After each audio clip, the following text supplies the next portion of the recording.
قبل ما تدوّر على النتيجة بتاعتك في الثانوية العامة، لازم تدوّر قبلها على مكان تبات فيه، اللي في الوقت ده بتبقى كل الناس هربانة من بيتها، ومثلًا لو أنت جايب أقل من 50% لازم تشوف لك مكان تقعد فيه شهر مثلًا لغاية ما تمتحن الدور التاني عشان تعرف ترجع من البيت. أمّا بقى لو أنت جايب فوق ال50% يا دوب شوف لك مكان تقعد فيه يومين، بحيث إن أهلك يكونوا كسروا نُص البيت وقعدوا يشتموك ويدعوا عليك، بعد كده مش هيبقى فيهم طاقة أصلًا إن هم يعملوا لك حاجة. وأنت بقى صرّحهم وقُل لهم إنك مش هتاخد دروس تاني وإنك هتعتمد على نفسك في اللي جاي.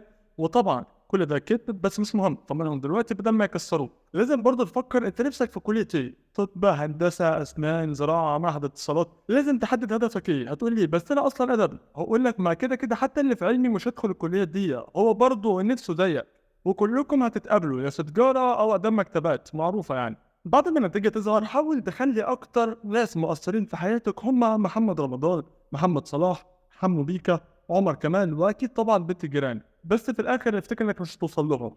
هتسمع من أصحابك برضه نتايج غريبة وناس زعلانة إنهم نقصوا درجة وناس نقصوا نص درجة وناس نقصت 1/10، ما تفهمش ده نسيته في تصوير الورقة مثلًا والّا إيه، بس هم زعلانين وخلاص. واللي صاحبك اللي ما بيفتحش كتاب طلع من أوائل الجمهورية، عادي جدًا ما تستغربش، أنت كده كده مش هتشوفه تاني يعني، فما تشغلش بالك بيه. وبعد كل ده افتكر إنك بتبدأ حياة جديدة خالص مع ناس جديدة، أيًا كان مجموعك كام. كلكم هتتقابلوا في القهوة اللي جنب الجامعة وتقعدوا تتكلموا عن مزرعة الكتاكيت اللي عايزين تفتحوها، أو تفتحوا كافيتيريا منافسة للي أنتم قاعدين فيها دلوقتي علشان بتكسب دهب أيام الامتحانات وأيام الدراسة. آخر الفيديو أحب أقول لك إنك مش هتوصل لأي حاجة من اللي أنت كنت مخطط لها.